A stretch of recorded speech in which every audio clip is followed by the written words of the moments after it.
Hai semua, balik lagi ke channel aku, Paci. Dan kali ini aku mau nunjukin ke kalian pengalaman pertamaku pakai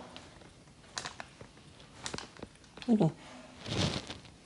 Ya, jadi ini pewarna baju. Sebelumnya aku udah share di akun TikTok aku. Ya, aku punya TikTok, haha. Karena platform tersebut durasinya terbatas banget, jadi aku bikin video di YouTube untuk nge-breakdown satu-satu, step by step, apa aja yang aku lakuin waktu itu. Sekaligus aku juga mau share apa-apa aja yang sekiranya bisa diperbaiki kalau semisal mau melakukan hal yang sama. Ya, sebelumnya aku juga minta maaf karena ini memang tujuan videonya untuk TikTok, yang mana videonya tuh selalu kebanyakan vertikal. Mungkin di step by step kali ini aku juga bakal nampilinnya vertikal, tapi nanti aku bantu pakai tulisan step by stepnya biar lebih jelas. Oke. Buang waktu lebih banyak lagi, yuk langsung ke videonya. Yung. Jadi ini kemeja yang mau aku warnain sebenarnya masih bagus, tapi warnanya pudar gitu, jadi mau aku pekatin lagi hijaunya. Next kita siapin pewarnanya. Jangan lupa buat diperhatiin instruksinya ya, karena masing-masing produk itu beda biasanya. Langkah ketiga, masukin pewarna ke air di dalam panci, lalu tambahin garam 2 sendok sesuai instruksi produknya, terus didihkan. Sambil menunggu air mendidih, kita bilas dulu bajunya sampai merata. Kalau dirasa perlu dicuci dulu, boleh dicuci dulu untuk memastikan kalau ini bersih.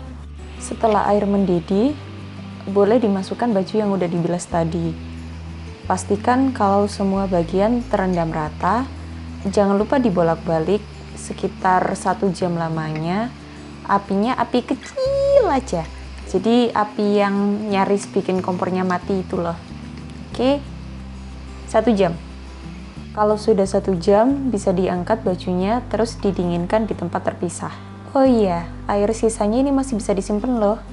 Nah, untuk air sisa rebusannya ini yang masih ada warnanya, itu sebenarnya bisa disimpan dulu, masih bisa dimanfaatin lagi. Kebetulan kemarin aku iseng, karena aku suka banget book binding. Jadi kemarin ada kertas bekas, itu aku masukin ke dalam pancinya itu tadi. Maaf aku nggak ada videonya karena itu dadakan, dan hasilnya seperti ini.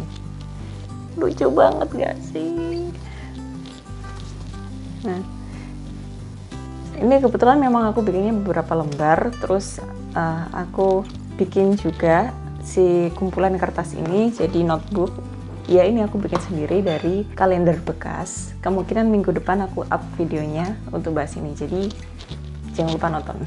Lanjut. Nah, kalau misal udah dingin, udah bisa dipajang, bisa dibilas pakai air bersih sampai air bilasannya ini jadi bening. Itu tandanya nggak ada lagi pewarna yang tersisa. Langkah terakhir tinggal dijemur. Yeay!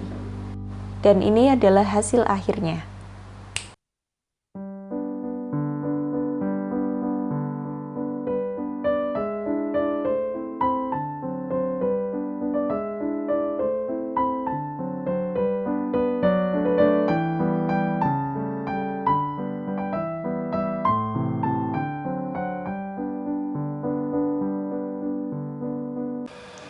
Jadi mungkin yang mau aku share di sini, sebenarnya pewarnanya itu udah bagus, udah nempel banget.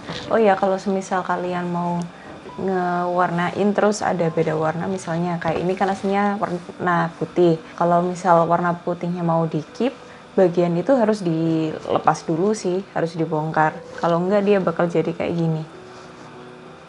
Kalau aku jujur aku biarin memang, karena memang mau aku warnain total. Jadinya langsung cemplung ke pancinya. Apalagi ya? Oh iya, ini sudah oke sih, udah rata. Tapi ada bagian yang dia agak ini. Nah, musuhnya kalau ngewarnain baju itu gini sih. Ada bagian yang beda warnanya, padahal yang lain kan hijaunya pekat. Sedangkan yang ini ada kayak spot-spot yang masih terang gitu.